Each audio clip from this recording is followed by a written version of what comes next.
Hey, everybody, this is Rachel Gardner, and I was wanting to talk to you today. It's April 7th, 2023. It's Good Friday, as it's called in the church. I wanted to talk about the meaning of life, and I have lots of ideas that come all over the place, but it's definitely what it means to me.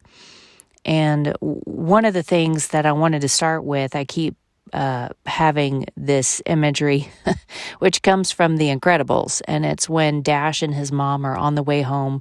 Dash was in trouble at school. And the mom says, "Everyone is special, Dash." And he says under his breath, "Which is another way of saying that nobody is." And sadly, I think that's how a lot of people feel.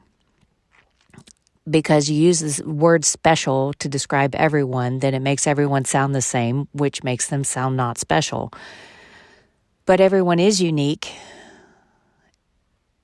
and everyone is special and has been created beautifully. I love the Psalm 139, the whole psalm, but especially in verse 13 and 14, it says, "You made all the delicate inner parts of my body and knit me together in my mother's womb.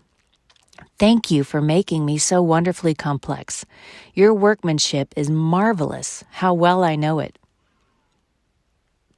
He didn't have an understanding back then of cells and DNA, and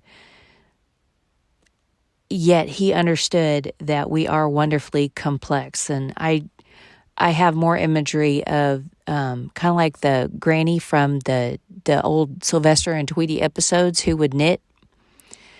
And because it says, "You knit me together in my mother's womb," I imagine God with the knitting needles and the DNA strands. And I know we've all seen those videos where the two strands come together. And he's got the strand from the mom and the strand from the dad, and he's knitting them together to make you, me, to make the individual. And it's amazing. It really is. His workmanship is marvelous. Another idea that I had when it comes to the meaning of life goes back to when I talked about who is Jesus.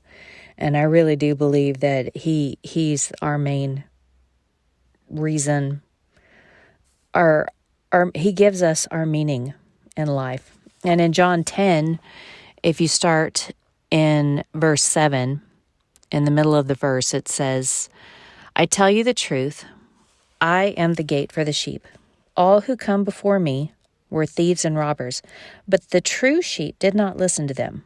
Yes, I am the gate. Those who come in through me will be saved. They will come and go freely and will find good pastures. The thief's purpose is to steal and kill and destroy. My purpose is to give them a rich and satisfying life. I am the good shepherd. The good shepherd sacrifices his life for the sheep," which is what we celebrate on Easter Sunday. The fact that not only did he sacrifice his life for us on that Friday, which is today, and he was in the tomb, and the enemy thought he had won. He thought that he had killed the one who was meant to save the world. And then on Sunday, Jesus rose, and nobody's been able to find his body. People who want to say that's just a myth that was created, if they would have put it down if they could, but they cannot, and they will never find his body. It's not there. And because of that, we're currently living in an age of grace.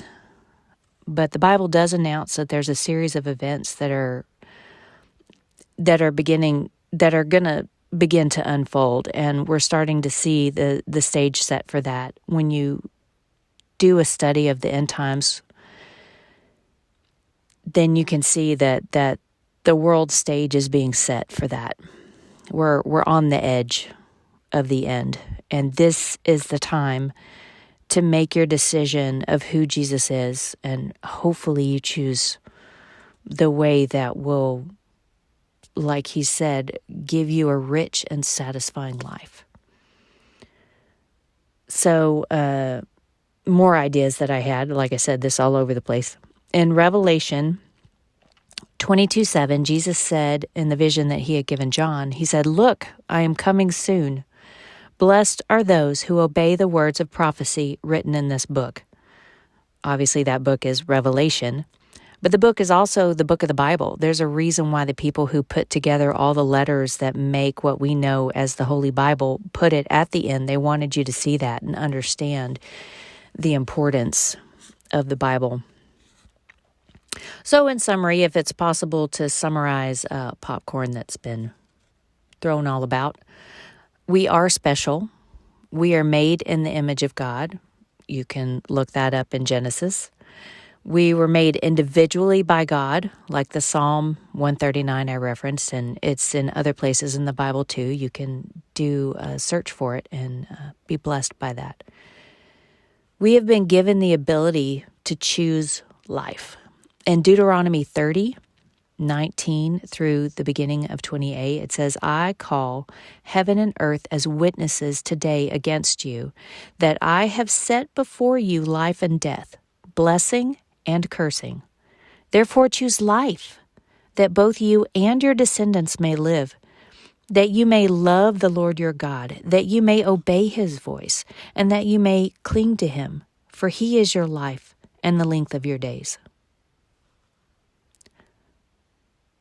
So I believe life has meaning, and we should choose life. We should choose Jesus. Thank you for letting me share my popcorn brain. So if you liked or were entertained somehow by what you heard, please subscribe.